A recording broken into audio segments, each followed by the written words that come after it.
Car bien sûr, si vous ne pouvez rester jusqu'au terme de la séance ou si vous voulez partager cette expérience et ces webinaires avec d'autres, n'hésitez pas puisque l'enregistrement sera partagé et comment dire, accessible en tout temps, en tout lieu. Je vais donner la parole à Christelle qui est la personne qui invite, comment dire, notre intervenante de ce jour qui est Émilie Doutreloup. Christelle. Si tu es disponible, j'ai vu que tu étais là. Oui, tout à fait. Merci beaucoup, Didier. Effectivement, une thématique sur laquelle je trouvais particulièrement important de discuter ensemble et puis une intervenante qui, je pense, a un angle d'attaque aussi qui est intéressant, c'est-à-dire penser des pratiques dites inclusives pour toutes et tous. Et quand on dit le tous, c'est un mot qu'on dit facilement, mais c'est pas nécessairement simple à mettre en œuvre. Et il nous semblait que c'était intéressant, à la fois du point de vue évidemment des personnes enseignantes, hein, qu'on soit prof, chargé de cours, qu'on soit vacataire ou permanent, mais aussi du point de vue des personnels pédagogiques de l'enseignement supérieur. Et là, on pense aux personnes conseillères pédagogiques, mais aussi aux personnes qui sont parfois en première ligne avec les étudiants, qui reçoivent les demandes, qui savent pas toujours comment les interpréter, comment faire le lien et comment rester dans ce qu'on appelle parfois, nous, au Québec, les pratiques d'accommodement dites raisonnables. En tout cas, pour tous ces éléments-là, je pense qu'Émilie est vraiment quelqu'un qui va nous faire réfléchir là-dessus et je suis extrêmement contente, heureuse et honorée qu'elle ait accepté d'être des nôtres pour ce premier webinaire. Merci beaucoup, Christelle. Sans transition, je donne la parole à Émilie, qui bien sûr va nous dire comment reconnaître les diversités, pratiquer l'inclusion sans se fatiguer. Merci. On se fatigue. Oui, bonjour tout le monde. Merci beaucoup pour l'invitation. Vous voyez bien mon partage d'écran? Oui. Bon, moi, je vous vois pas. Là, j'ai mon petit écran. Alors, je me lance. Émilie Doutreloup, je suis professeure à l'Université Laval, ancienne conseillère pédagogique dans le réseau collégial pendant plusieurs années. Je suis encore en transition identitaire, là, donc j'ai besoin de nommer mes deux titres. Je suis heureuse titulaire d'une chaire de leadership qui s'intéresse aux questions d'équité, diversité et inclusion en éducation. Donc, ça me fait plaisir de venir parler avec vous de pratiques inclusives, de pédagogie inclusive et de passer un peu plus de temps sur des exemples concrets parce que souvent on est dans les définitions, mais je vais vous montrer je vais vous présenter des exemples qui sont imparfaits probablement, des exemples de choses que moi je mets en place dans mes salles de classe et puis on pourra en discuter ensemble. Alors, ce que je vous propose aujourd'hui, revenir un peu sur le contexte de l'inclusion en enseignement supérieur. Euh, Faire un lien avec le modèle de l'éducation inclusive et puis nommer ensemble les composantes clés d'une pratique inclusive. Donc, une fois que tout ça va être fait, on pourra aller voir quelques exemples que j'ai préparés pour vous. Alors, le contexte de l'inclusion en enseignement supérieur. Bon, ça, c'est une diapo que j'aime beaucoup. Je peux passer 30 minutes dessus, mais je vais être plus brève parce que c'est pas l'objet du webinaire aujourd'hui. Mais ce que je veux qu'on comprenne de cette diapo ici, c'est que ça fait très longtemps qu'on a des préoccupations pour l'inclusion dans le monde de l'éducation. Si on repart de très loin, 1930, 1940, bon, c'est peut-être pas si loin que ça, mais on était dans une période assez noire à plusieurs endroits dans les Amériques, puis en Europe aussi, dans un moment où on appelait le mouvement de l'eugénisme, où il y avait des écoles, des instituts qui prenaient certaines populations et qui cherchaient un peu à les isoler. Donc, on parle des personnes en situation de handicap qui étaient mises dans des institutions. On parle des personnes autochtones, donc les enfants qui étaient mis dans des pensionnats, un peu dans un objectif de les écarter, un peu de les éliminer. Donc, pour sortir de cette noirceur-là, il y a eu le mouvement de normalisation qui est arrivé à des moments un peu différents, là, tout dépendant de notre position géographique, où on a fermé ces écoles-là, ces instituts-là, et on a créé des écoles spécialisées, donc pour les personnes en situation de handicap, par exemple. Euh, Par contre, le mouvement des droits civiques a remis en question les classes spécialisées en disant qu'en fait, tout le monde devrait avoir leur place à l'école ou en enseignement supérieur notamment.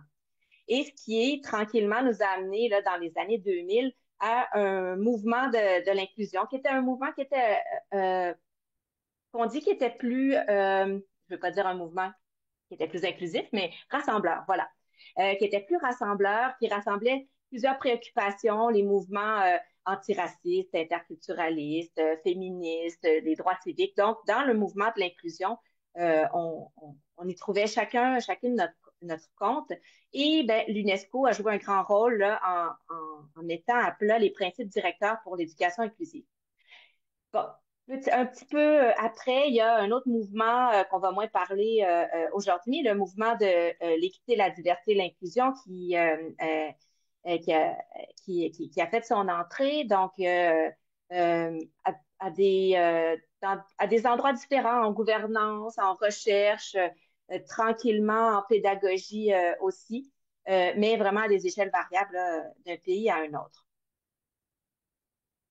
Alors, donc, il faut comprendre que l'enseignement supérieur, en fait, présentement est dans une situation où ben, on a des exigences gouvernementales, des engagements internationaux qui nous poussent à utiliser, à mettre de l'avant davantage l'inclusion dans un système qui traditionnellement a été très élitiste, qui se base encore sur des modèles de colonialisme, qui a exclu les femmes pendant un moment et qui continue à véhiculer aussi de différentes manières, peut-être plus sournoises maintenant, mais du racisme. Donc, on est devant un système qui est assez inégalitaire, le système de l'enseignement supérieur, et puis on essaie de balancer ça avec les exigences et puis euh, euh, les responsabilités que chacun devrait prendre. C'est ce qui m'amène à vous présenter ici, très brièvement encore, différents endroits, différentes filières ou axes où est-ce que l'inclusion peut être déployée à l'enseignement supérieur. Donc, on parle des environnements physiques et virtuels, on parle des services étudiants, de la gouvernance, des sports, de la dotation, services au personnel, des communications, de la recherche. Là, vous comprenez que je ne vais pas aller en détail dans chacun d'entre eux, mais on est en train de finaliser. Moi, j'ai mis à apparaître ici, là, euh, un livre sur le sujet, éventuellement un petit guide pratique également. Mais ce que je voulais, oups, ce que je voulais faire, ce que je voulais pointer aujourd'hui avec vous, c'est que bien, dans tous ces axes-là de déploiement de l'inclusion à l'enseignement supérieur, bien, il y a la pédagogie. Puis parfois, on l'oublie. Dans plusieurs établissements, on va parler davantage d'inclusion dans la dotation. Donc, il faut avoir des équipes diversifiées dans les services qu'on va donner aux étudiants et étudiantes, dans la gouvernance. Donc, plusieurs recherches ont mis de l'avant justement que quand on parle d'inclusion à l'enseignement supérieur, souvent, on va être davantage dans la gouvernance puis dans la dotation et beaucoup moins dans la pédagogie. Et puis, ben, ce qui nous intéresse aujourd'hui, ce qui nous réunit, ben, c'est parce qu'on s'intéresse à la pédagogie. Alors, je vous parlais tout à l'heure qu'en 2009, on a tracé les grandes lignes de l'éducation inclusive et puis les pratiques pédagogiques inclusives, ben, elles s'inscrivent dans ce paradigme-là. Donc, ce que c'est l'éducation inclusive, bien, c'est un processus qui souhaite accroître la participation du plus grand nombre d'apprenants et d'apprenantes. Et puis ça, ben, c'est en réduisant les exclusions. Donc, on est dans l'accès à l'enseignement supérieur, mais on est aussi dans l'accès au curriculum varié, puis aussi à des cultures. Hein, la culture académique, c'est pas accessible pour tout le monde, par exemple. Ben, l'éducation inclusive, elle suppose une transformation. C'est un gros mot, une transformation. J'ai déjà eu un cours de lecture dirigée avec Lorraine Savoisac, qui m'avait dit que transformation, c'est quelque chose qui est inatteignable. Mais bon, je pense qu'on peut rêver, qu'on peut transformer les systèmes d'enseignement supérieur. Donc, transformer, modifier les contenus, les approches, les structures, pour... Ah là, j'ai mis encore tous les enfants, pardon, j'ai oublié de le changer pour tous les étudiants et étudiantes. Je reprends un petit peu là, ce qui était écrit dans le dernier encadré. On dit que c'est une responsabilité partagée pour transformer ou changer plusieurs choses. Donc, changer les contenus dans les cours. Donc, s'assurer là, qu'on n'a pas de contenu sexiste ou qu'on ne va pas véhiculer des stéréotypes, des préjugés. Ben ça peut être la responsabilité des personnels enseignants. Il y a une responsabilité aussi de changer les approches pédagogiques. Bon, ici, j'ai mis que ça pouvait être la responsabilité des personnels d'encadrement pédagogique, mais des enseignants, enseignantes également, bien entendu. Il y a une responsabilité aussi de changer la formation initiale. Donc, on est vraiment dans un changement systémique. Ce que j'essaie de montrer ici, qu'il y a plusieurs choses à changer. Puis, pour être capable de le faire, ben, il y a plusieurs personnes qui devraient mettre la main à la pâte. Il y a des changements au niveau des stratégies et des structures. Euh, Moi, je travaille beaucoup à ce niveau-là, à essayer de transformer ou de conseiller les structures pour qu'elles soient davantage inclusives. Et bon, les structures politiques, par exemple, dans les ministères de l'Éducation, ça arrive des fois euh, qui sont intéressés par ces questions-là. Donc, j'ai encerclé l'approche pédagogique parce que c'est ce qui nous intéresse aujourd'hui, mais je voulais qu'on voit qu'on fait partie d'un écosystème. Donc, il y a plusieurs intervenants, intervenantes qui peuvent travailler là, dans la même direction. Et puis, quand on lit un peu sur l'inclusion, parce que souvent on me demande, ben, Émilie, c'est quoi une pratique inclusive? Parce que est-ce que c'est la même chose qu'une pratique active, qu'une pratique? Qu'est-ce qui fait que une pratique pédagogique ou une pratique professionnelle va être inclusive? Donc, j'ai réfléchi à ça, j'allais lire, et puis je vous propose là 3 caractéristiques. Donc, je suis revenue sur des définitions, donc les pratiques inclusives qui seraient des stratégies qui visent à répondre à la diversité des besoins euh, et qu'elles reposent sur un principe que la diversité est la norme et elles visent à éliminer les obstacles. Donc là, je les ai soulignés ou mis en gras. Il y a 3 caractéristiques ici qu'on peut retenir là, d'une pratique inclusive. Donc, répondre à la diversité des besoins, considérer que la diversité, c'est la norme, et puis on cherche à éliminer les obstacles. Donc ça, ce serait un peu comme nos 3 ingrédients là, pour une pratique inclusive. Donc, je les reprends une après l'autre. Donc, répondre à la diversité des besoins. C'est une collègue qui m'a partagé cette image-là. Je vais la nommer, c'est Madalicienne, avec qui j'adore travailler. Donc, elle avait partagé cette image-là, puis j'avais trouvé ça frappant parce que là, je vous explique la petite flèche là, à double sens. Ce qu'elle expliquait, c'est que souvent, quand on est dans une posture enseignante, pour nous, quand on pense aux besoins de nos étudiants et étudiantes, ben, on va penser qu'ils viennent à l'université. Leurs besoins, c'est la connaissance, les compétences. Donc, vraiment, on va voir comme le point, là, la pointe du triangle.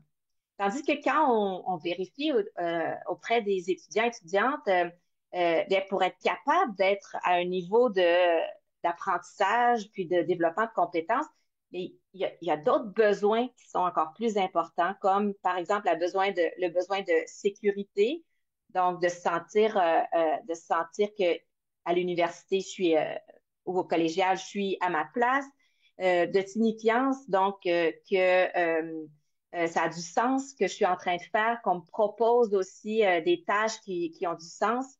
Je, le besoin d'affiliation, que je développe un sentiment d'appartenance à mon établissement, à mon programme, à mon groupe, qu'on me propose des défis qui me permettent de m'engager, que je peux développer autonomie et finalement, ben oui, que je développe des compétences. Donc, qu'on soit dans une posture enseignante ou étudiante, on n'a peut-être pas nécessairement la même vision des besoins. Puis quand on pense qu'une pratique inclusive, ben, elle devrait répondre à la diversité des besoins, ben, je pense que à la base, on devrait s'informer aussi, puis aller s'informer directement auprès de nos étudiants et étudiantes, ou sinon aller lire parce que il y en a des tonnes de recherche qui nous parle des besoins des étudiants et des étudiantes.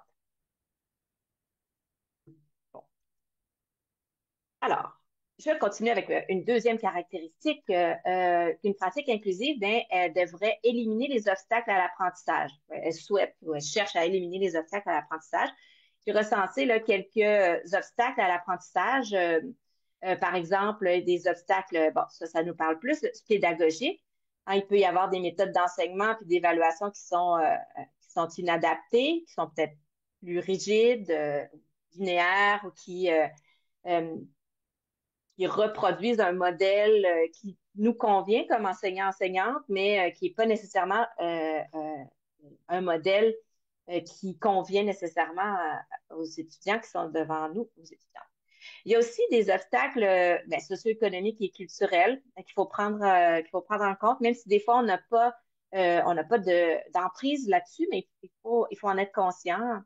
La précarité économique, je pense encore à un stagiaire que j'ai eu l'année dernière qui venait du Brésil, qui était fantastique, il était excellent. Puis, mais 2 mois après son arrivée, il me dit qu'il n'avait jamais reçu sa bourse encore. Donc, ça faisait 2 mois qu'il vivait avec absolument rien. Mais, donc, je n'étais pas consciente de cette grande précarité dans laquelle il était. D'autres obstacles, ça peut être des obstacles au niveau de la langue d'enseignement qui est non maîtrisée ou qui est en apprentissage. Euh, Puis vous voyez hein, ici que la langue d'enseignement, on a mis ça dans les obstacles culturels, socio-économiques, mais c'est pas dans les obstacles cognitifs. J'ai fait plusieurs recherches auprès des personnes allophones et puis on me dit que souvent on va leur attribuer des problèmes cognitifs quand en réalité, ben, apprendre une langue, c'est un processus, puis c'est temporaire en fait. Bon, la fracture numérique, c'est pas tout le monde qui a accès ou qui est à l'aise avec les outils numériques. Puis, il peut y avoir des normes culturelles et des stéréotypes aussi familiaux, par exemple, qui font en sorte qu'on croit que l'université, c'est peut-être pas pour nous. Moi, ça a été mon cas pendant un grand moment de ma vie. Je me disais que ça, c'est pas pour moi. Puis, les stéréotypes, ce matin encore, je rencontrais un enseignant qui est maintenant un enseignant universitaire, mais qui s'était fait dire quand il était plus jeune qu'à cause de sa dyslexie, ben, il pouvait pas choisir telle ou telle filière. Donc, il y a des fois des stéréotypes comme ça qui vont faire en sorte qu'on va écarter des gens. Je continue avec les obstacles institutionnels et systémiques. Donc, euh, formation insuffisante des classes qui sont surchargées. Moi, j'enseigne pas au premier cycle, mais j'ai des collègues là avec 300 étudiants, étudiantes, c'est énorme. Des politiques éducatives qui peuvent être non adaptées ou qui sont pas interreliées, hein, parce que souvent on a toute une collection de politiques, mais qui se parlent pas entre elles. De l'accessibilité physique des écoles. Euh, J'y vais un peu plus vite pour les obstacles cognitifs et psychologiques. Bon, il peut y avoir des difficultés d'apprentissage euh, qui sont diagnostiquées ou pas, manque de confiance et de motivation, puis une charge cognitive excessive. Donc, quand on est en transition, on a plein de choses à absorber, que chaque enseignant-enseignante a des méthodes différentes, des plateformes différentes, on peut rapidement être en surcharge cognitive. Et finalement, une pratique inclusive, elle devrait considérer aussi la diversité comme étant la norme. Donc ça, c'était notre troisième petite caractéristique. Puis là, je vous propose une mini vidéo de 3 minutes pour nous parler de la norme comme étant la diversité. On y reviendra. It's 1952, and the Air Force has a problem. They've got good pilots flying better planes, but they're getting worse results, and they don't know why. And for a while, they blame the pilots. They even blame the technology. And they eventually got around to blaming the flight instructors. But it turned out that the problem was actually with the cockpit. Let me explain. Imagine you're a fighter pilot. You're operating a machine that in some cases can travel faster than the speed of sound, and where issues between success and failure, sometimes life and death, can be measured in split seconds. If you're a fighter pilot, you know that your performance depends fundamentally on the fit between you and your cockpit. Because after all, what good is the best technology in the world if you can't reach the critical instruments when you need them the most? But this presents a challenge for the Air Force, because obviously pilots are not the same size. So the issue is, how do you design one cockpit that can fit the most individuals? For a long time, it was assumed that you could do this by designing for the average pilot. That almost seems intuitively right. If you design something that fit for the average size person, wouldn't it fit most people? It seems right, but it's actually wrong. And 60 years ago, an Air Force researcher, Gilbert Daniels, proved to the world just how wrong this really is and what it was costing us. Here's how he did it. He studied over 4,000 pilots, and he measured them on 10 dimensions of size. And he asked a very simple question. How many of these pilots are average on all 10 dimensions? The assumption was that most of them would be. Do you know how many really were? 0. Gilbert Daniels proved there was no such thing as an average pilot.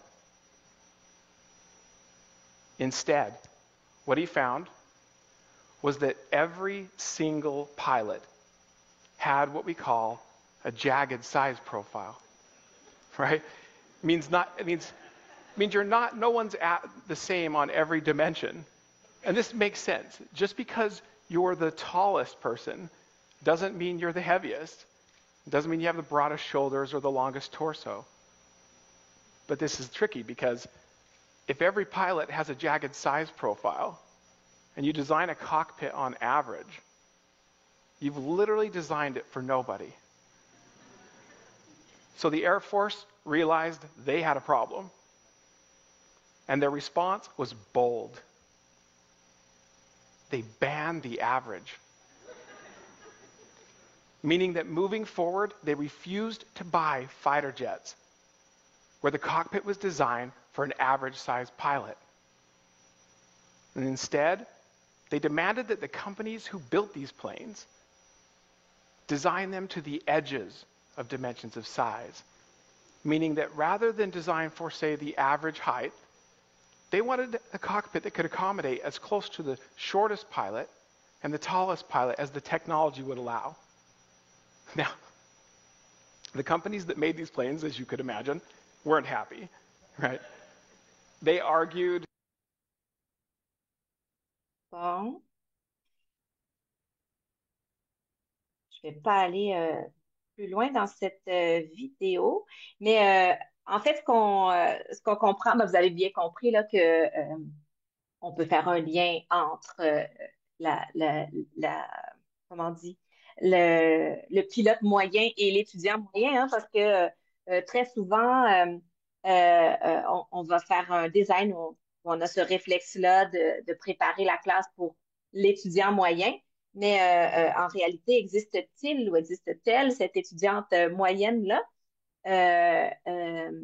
Donc, c'est de sortir un peu de cette peut-être de cette vision en tunnel et puis de considérer en fait la diversité comme la norme, comme on le disait, et puis plutôt de viser les extrêmes. Donc, vraiment de regarder euh, les caractéristiques de nos étudiants et étudiantes, puis essayer de pouvoir euh, aller dans des sens différents.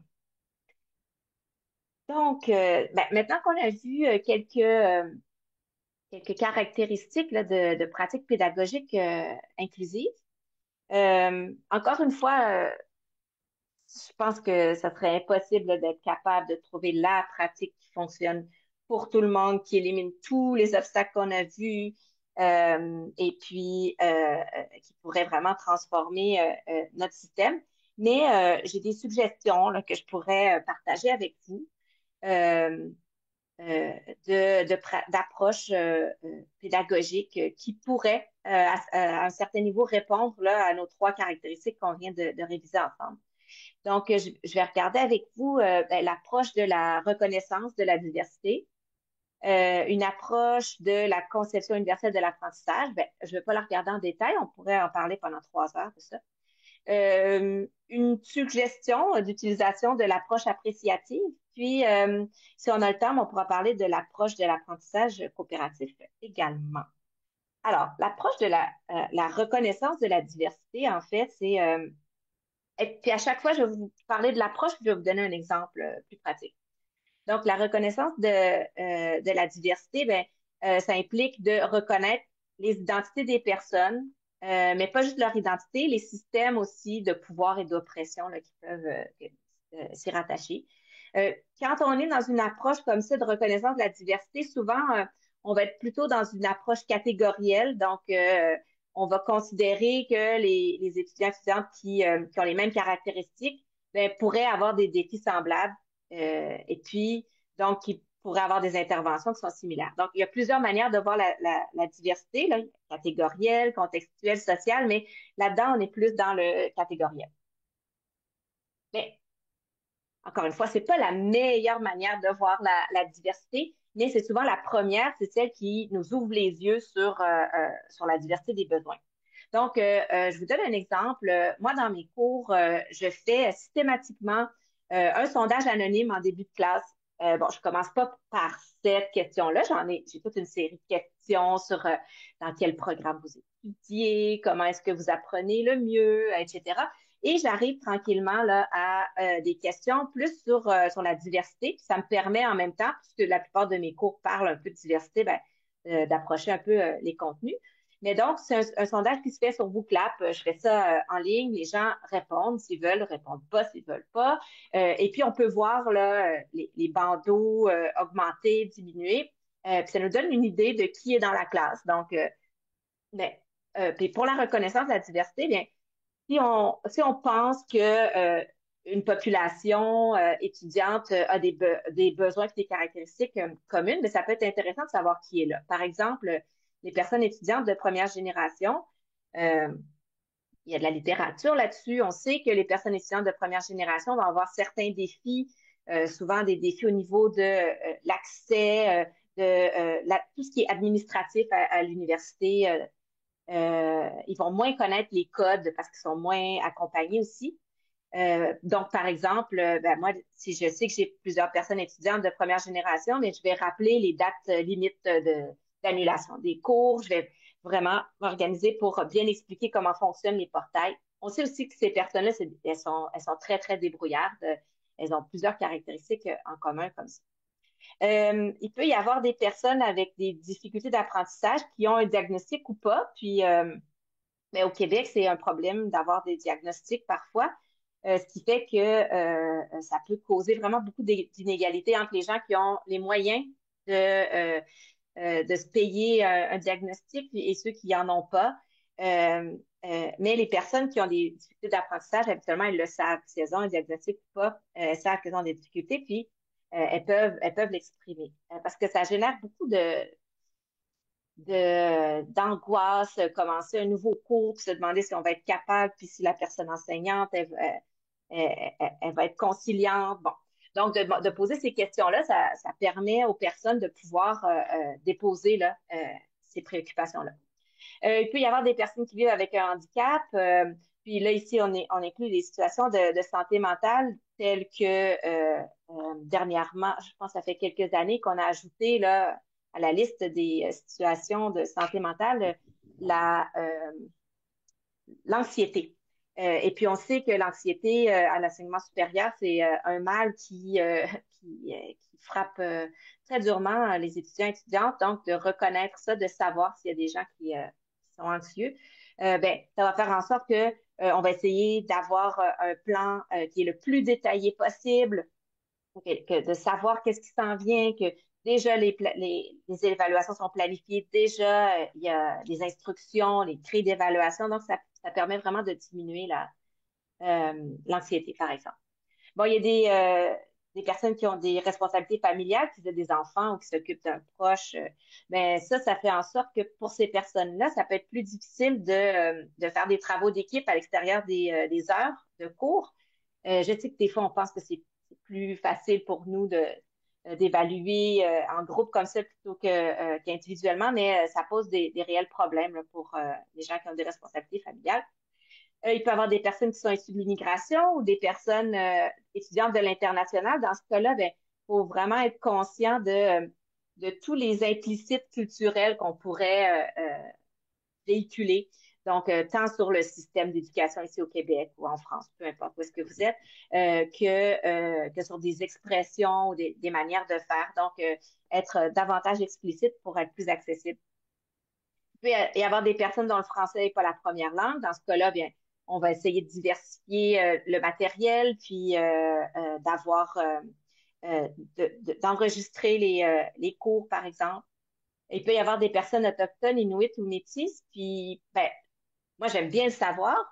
Je fais plusieurs liens dans mes contenus, mais jamais je vais essayer de savoir c'est qui la personne, puis je vais pas essayer de l'identifier ou de lui donner la parole comme si elle était la représentante des personnes autochtones, mais je pose la question parce que aussi, je veux lui souhaiter la bienvenue puis qu'elle se sente à l'aise dans le cours. Bon, on a parlé de la neurodivergence aussi. Il y a plusieurs personnes dans nos cours qui ont un cerveau qui fonctionne différemment du nôtre. Et je suis certaine qu'il y en a plein aujourd'hui en ligne aussi. Donc, ces personnes-là, elles vont réfléchir, elles vont comprendre les choses d'une manière différente, ce qui fait que ben, euh, peut-être que ça peut être une bonne idée de reformuler, de présenter les choses de diverses manières. On peut y avoir des personnes qui ont grandi dans un milieu socio-économique faible. Souvent, les personnes de première génération, là, il y a un lien à faire ici. Il peut y avoir des personnes qui s'identifient à la large communauté de LGBTQ+. Ben, à ce moment-là, encore une fois, comme les personnes autochtones, l'idée, c'est pas de savoir c'est qui, mais c'est vraiment qu'elles se sentent à l'aise dans notre cours, puis pourquoi pas dans des mises en situation d'avoir aussi de normaliser complètement là, cette population étudiante-là dans nos mises en situation, nos examens, etc. Et finalement, des personnes qui occupent un emploi, ben, ça fait en sorte qu'elles ont de la difficulté aussi à faire des travaux d'équipe là, à l'extérieur des heures de cours. Donc, moi, j'aime bien savoir ça, ça me permet de m'adapter, mais en réalité, entre vous et moi, quand j'ai planifié mon cours, c'est-à-dire, quand je fais ce sondage-là, je ne vais pas aller tout changer mon cours parce que j'ai déjà pris pour acquis que toutes ces personnes-là étaient dans mes cours. Donc, mon cours est déjà le plus possible là, conçu pour répondre à ces besoins-là. Ben, je me suis fait avoir une fois, par contre, là, j'avais une étudiante non-voyante. C'était la première fois que ça m'arrivait. Puis là, je me disais, ah, super, mon cours est tellement inclusif. Puis ben, finalement, je me suis rendu compte que j'avais plein d'infographies, puis elle n'avait pas accès parce que j'avais pas mis de sous-titres là, ou d'explications pour les infographies. Donc, il y a toujours place à l'amélioration, bien entendu.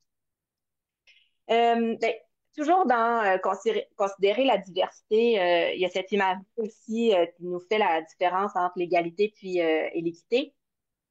Vous l'avez sans doute vu circuler, là, c'est Laurès qui a fait cette géniale infographie, où est-ce que dans un modèle où on veut donner la même chose à tout le monde, donc dans l'égalité, ben, on a 3 plantes qui sont, en réalité, on pourrait dire entre nous que ce sont des étudiants et étudiantes.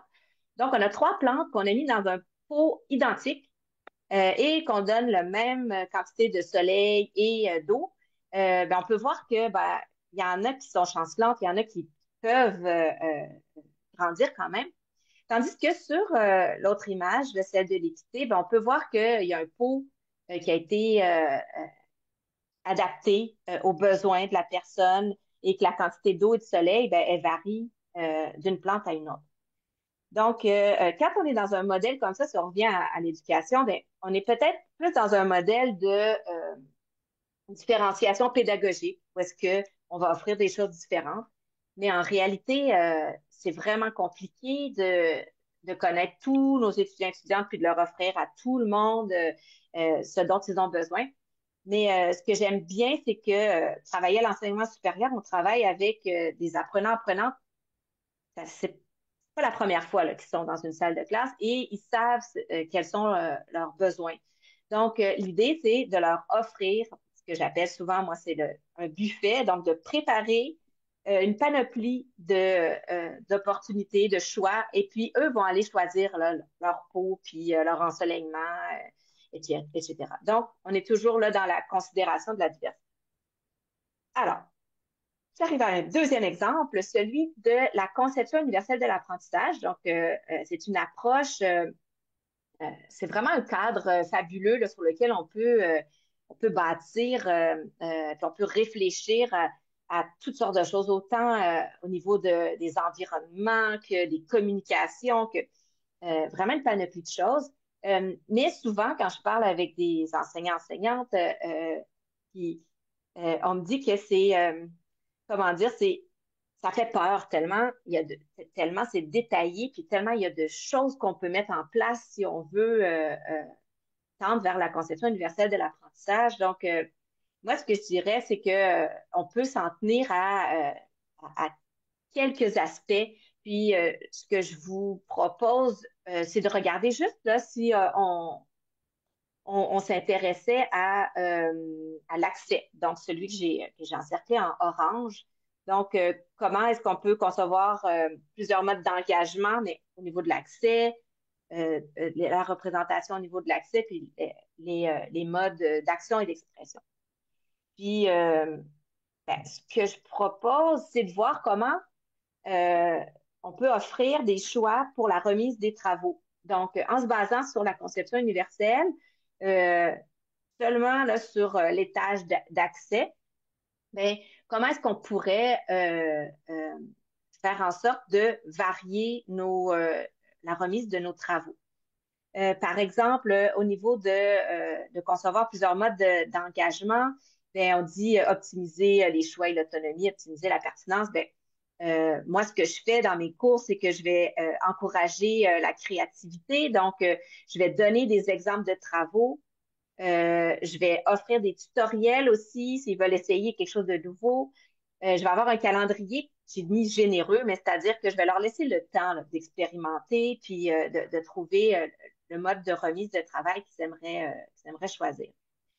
Euh, Au niveau des modes de représentation, bien, je vais essayer d'avoir des consignes qui sont neutres, donc qui vont pouvoir convenir à peu importe le type de travail qui va être remis, avec une description globale, puis faire attention pour pas mentionner un nombre de pages ou un nombre de minutes pour essayer de rester le plus universel possible. Et puis, ben, au niveau des modes d'action et d'expression, bien là, je vais leur proposer toutes sortes de formats de remise. Donc, est-ce qu'ils veulent me remettre leur travail sous forme d'infographie, sous forme de schéma de concept, euh, balado, un article de journal, une présentation PowerPoint avec un commentaire, des dépliants, j'en ai qui me font des sites, j'ai eu des super belles bandes dessinées. Dernièrement, j'en ai moins, mais des vidéos, des péchakucha. Moi, justement, c'était dans un cours avec Christelle Dison que j'ai essayé un péchakucha pour la première fois. J'étais émerveillée. Et puis, je me suis dit, c'est ça, c'est quand on est dans un environnement sécuritaire où est-ce qu'on peut expérimenter des nouvelles choses, mais ça fait qu'ensuite, on a envie de le refaire dans notre travail par la suite. Des présentations interactives, bon, toutes sortes de choses. Moi, j'ai même déjà reçu un livre de recettes. C'était incroyable. Donc, souvent, je vais leur demander de valider avec moi. Euh, Avant, dans certains de mes cours, parce qu'il y avait certaines visées au niveau du numérique, là, j'interdisais même le travail écrit.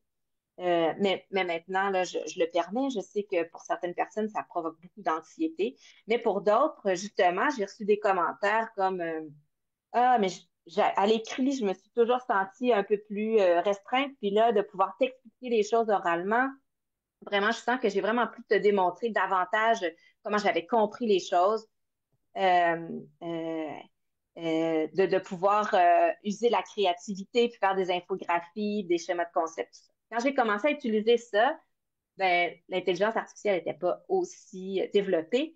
Et puis, ben, ça permettait aussi d'avoir vraiment des travaux uniques là, d'une fois à l'autre.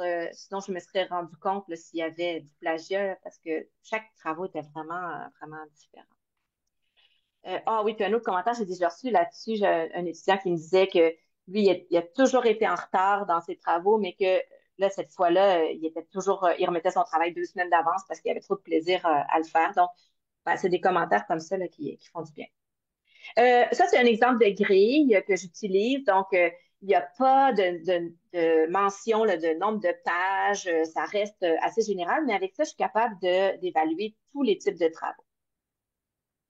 Bon, je donne des exemples de formats avec des petits. Puis moi, je suis pas comment on les appelle, donc, technopédagogue, mais je fais juste les pister, puis eux, souvent, arrivent même avec des choses encore plus à jour que ça. Voilà. Alors, ça, c'était pour mes exemples de comment utiliser la CUM au niveau des évaluations, par exemple. Ah, je vois le temps filer. Ben, j'en ai une petite autre ici, l'approche appréciative. Bon, là, je ne vois pas mon sous-titre, là, mais l'approche appréciative, ça peut être une approche, c'est une approche qui a été développée, une approche de recherche qui a été développée, qu'on peut transposer aussi là, dans la pédagogie. C'est une approche de recherche, mais qui est aussi liée là, avec tout le courant de la psychologie positive. Euh, donc, ce qu'on cherche avec cette approche-là, c'est d'identifier les forces, d'identifier ce qui fonctionne bien dans un travail ou chez une personne. Ce que ça implique, c'est que on va prendre la personne là où elle est, on va essayer de vraiment identifier des forces, puis on va essayer de s'appuyer sur ces forces-là pour pouvoir s'améliorer. Plutôt que ben, de comparer les personnes entre elles ou d'identifier les faiblesses puis de dire, OK, on part de là puis on veut s'améliorer. C'est une démarche qui est différente. Et puis, ça peut être encourageant. Des fois, il y a des étudiants qui ne se sont jamais fait dire que, je sais pas moi, qu'ils étaient bons pour faire la synthèse ou la vulgarisation, faire des liens entre des concepts. Donc, d'essayer d'identifier ces choses-là, c'est assez gratifiant. Mais bien entendu, on ne peut pas juste rester dans le positif. Là. Il y a des choses à améliorer, mais on peut, une fois qu'on a identifié des forces, de voir comment ils peuvent les utiliser justement pour s'améliorer. Donc là, j'ai une approche super scientifique que j'appelle la rétroaction de type sandwich. Il y en a qui l'appellent hamburger, il y a toutes sortes de noms. Alors, vous voyez qu'il n'y a pas il y a pas de source, hein, parce que ça sort pas ça sort pas d'une recherche scientifique. Mais ça me permet de mettre en place là, l'approche appréciative. Donc, quand je fais des rétroactions, j'essaie d'avoir ces trois ingrédients-là. Je commence par énumérer toutes les forces dans le travail. Ensuite de ça, je vais parler des points de vigilance, donc peut-être les choses là, qui manquaient ou sur lesquelles il y aurait peut-être des améliorations à faire. Puis, je termine en encourageant, puis en lui pointant certaines forces uniques que cette personne-là a, pas les forces du travail, mais les forces de cette personne-là pour l'encourager là, à aller peut-être à s'améliorer. Ben, ça peut ressembler à ça comme rétro. Là, encore une fois, c'est pas. Je sens que je vous présente des choses super intimes là, dans mes rétroactions, mais j'ai eu le hockey des étudiants là-dessus. Donc, je commence par parler de la force du travail, blablabla. Après, bon, un peu des choses peut-être à améliorer, puis encouragement, puis se baser sur les forces là, pour terminer. Euh, je vais aller super vite là, pour l'apprentissage coopératif parce que, ah non, c'est vrai, vous m'aviez dit 40 minutes. OK, je vais arrêter. Je vais arrêter ici pour l'approche. Alors, je finis avec juste des astuces. C'est ma dernière diapo après, on pourra discuter. Des astuces, donc, ben, pour mettre en place des approches pédagogiques inclusives sans se fatiguer, ben, moi, je vous recommande vraiment de partager la responsabilité avec les personnes étudiantes. Donc, autant dans la planification que dans la facilitation, hein, on en a parlé, puis dans l'évaluation. Donc, les mettre à contribution, leur offrir des choix, je pense que c'est gagnant. Alors voilà, j'ai terminé. Merci beaucoup, Émilie. Et puis, effectivement, hein, tu avais plein de possibilités, mais peut-être qu'on va pouvoir en discuter. Peut-être tu vas pouvoir les réutiliser avec certains collègues qui ont des questions. Il n'y avait pas encore de questions dans le clavardage, mais les collègues, si vous avez des questions, n'hésitez pas à les inscrire ou à prendre la parole. Si vous en avez pas, je vais commencer par une première question. Tu sais, je vais me donner le droit si je ne vois pas de petites mains. Mais là, tu vois, quand tu le dis après, tu vois tout le temps plein de petites mains. Donc, n'hésitez pas à les poser, soit par écrit si vous voulez que je sois le relais de votre parole, soit à l'oral. Émilie, peut-être une première question. On se rend compte quand même que chez les enseignants, puis ça a été soulevé dans le clavardage, c'est Solène qui le soulevait, elle disait la peur et la variété des rendus, c'est aussi le temps de correction pour les enseignants. Je comprends que Solène est une CP, une personne conseillère pédagogique, parce qu'elle dit pour les enseignants que nous accompagnons, et c'est vrai, quand on rencontre les collègues, c'est quelque chose qui revient. Alors, comment on peut les aider, les rassurer, les amener à percevoir la pertinence malgré tout des multiples formats, comme le disait d'ailleurs Oui, Marie-Dominique dans le clavardage? oui, tout à fait. J'avoue que, comme je vous l'ai dit, moi, j'enseigne pas à des classes de 300 étudiants. Par contre, je me donne 20 minutes. Je suis capable de faire l'évaluation en 20 minutes des travaux qui me sont remis. Oui, au départ, je mettais pas une limite de temps. C'est pas dans la grille, mais je leur demande aussi de se limiter à un 15 minutes si c'est quelque chose qui est à l'oral. Et puis, des travaux écrits, ben là, c'est sûr qu'il va y avoir un nombre de pages maximal. Mais c'est pas dans la grille d'évaluation, ça va faire partie des consignes qui vont être à part. Et ça permet vraiment d'y arriver là, en 20 minutes par copie. Et il y a une chose que j'ai pas dite, là, mais c'est que ça apporte tellement de motivation pour la personne enseignante aussi, parce que Mhm. sérieusement, corriger des copies et des copies et des copies, des fois, ça peut devenir ennuyant. Mais là, quand à chaque fois, tu as une super surprise quand tu ouvres, c'est motivant là, quand il est rendu tard le soir ou très, très tôt le matin. Alors, voilà, c'est ce que je pourrais dire là-dessus. C'est intéressant. Florian, tu avais une question. Oui, salut Émilie, merci beaucoup. Moi, je trouve ça fascinant et très. En fait, je me reconnais dans plusieurs choses. Tout à l'heure, Christelle disait, je me demande bien qui est le prof normal. Je regardais dans plein des cellules que tu proposais. Je me disais, ah, ça, c'est un peu de moi, ça, c'est un petit peu de moi. Puis, donc, on est tous effectivement anormal d'une certaine manière. Mais justement, ma question, elle est plutôt à un autre niveau, c'est-à-dire que dans le contexte universitaire ou collégial, on est pris aussi de façon plus générale par des standards, par des règles qui font en sorte que les gens sont classés de façon spécifique. Il y a des notes très spécifiques à respecter aussi ou des mesures qui sont très standardisées sur la manière de remettre des notes, de remettre des résultats ou de classer les étudiants. Bref, je me répète, mais comment tu concilies dans la réflexion tout ce travail sur cette diversité-là, cette possibilité, cette richesse, avec les contraintes institutionnelles plus classiques qui nous obligent à standardiser, en gros?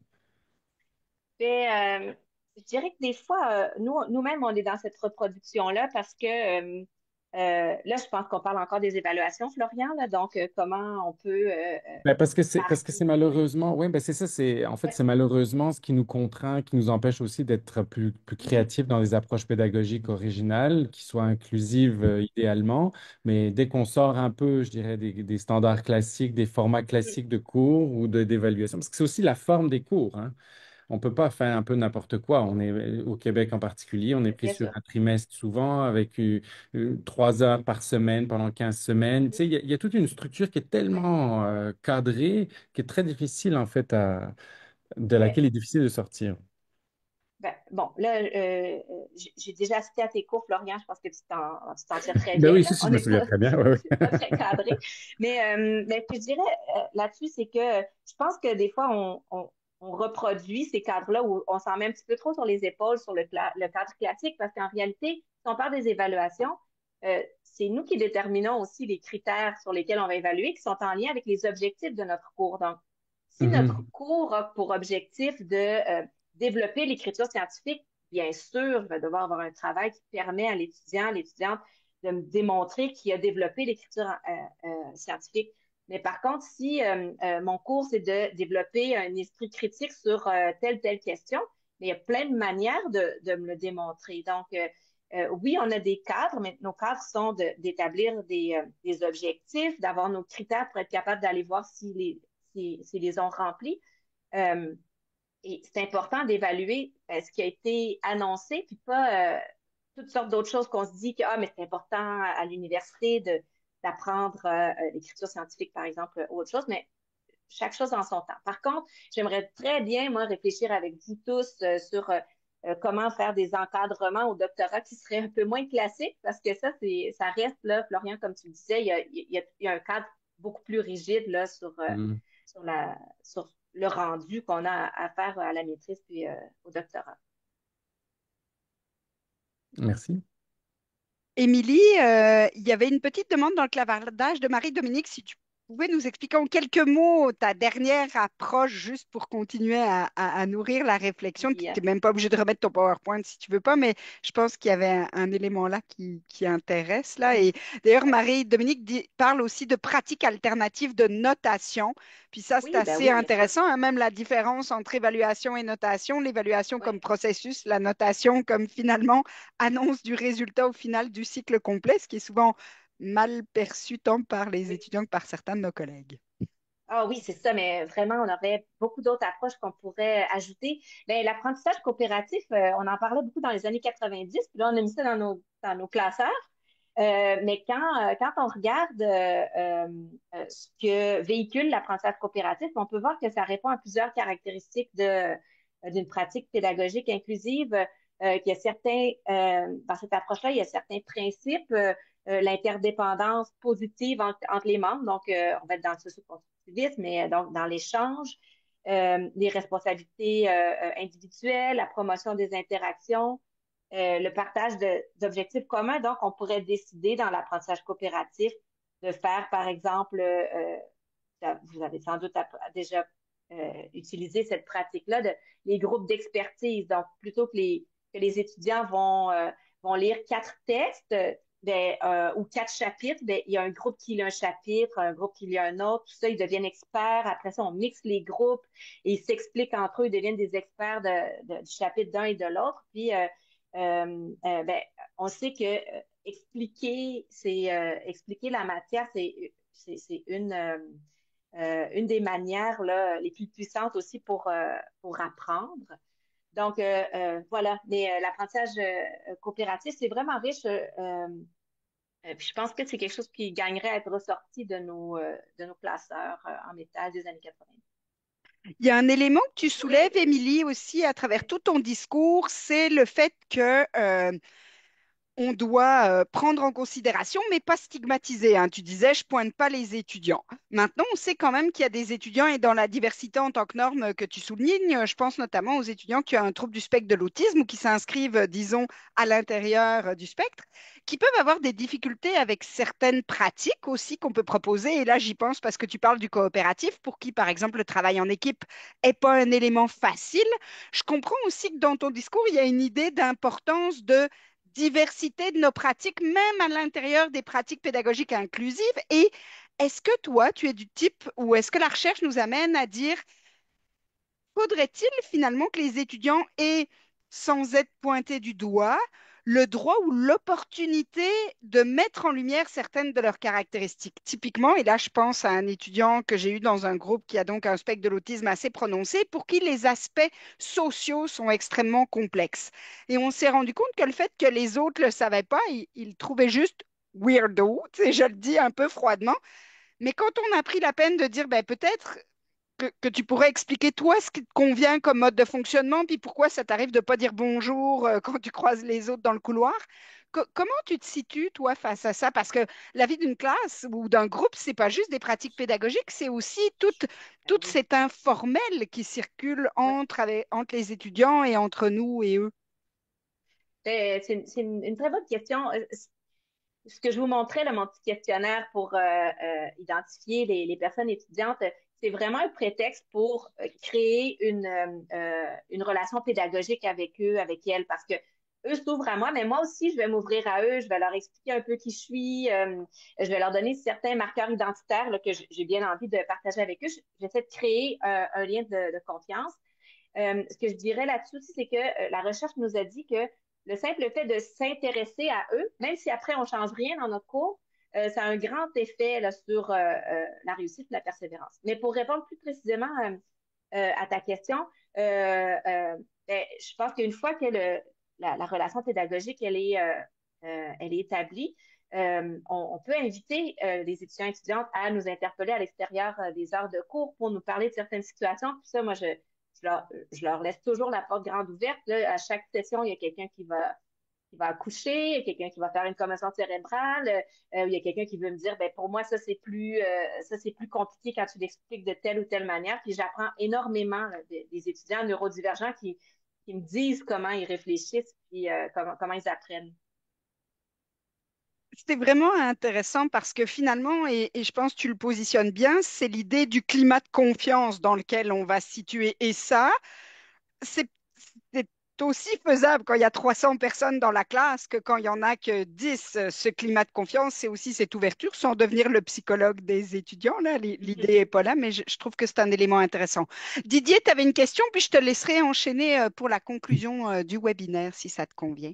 Ça me convient. Merci beaucoup. Merci pour tous ces apports, ces échanges. Émilie, j'ai une question. Je suis pas sûr qu'il soit possible d'y répondre en 1 minute et 30 secondes. C'est la suivante. C'est sur la question des postures enseignantes.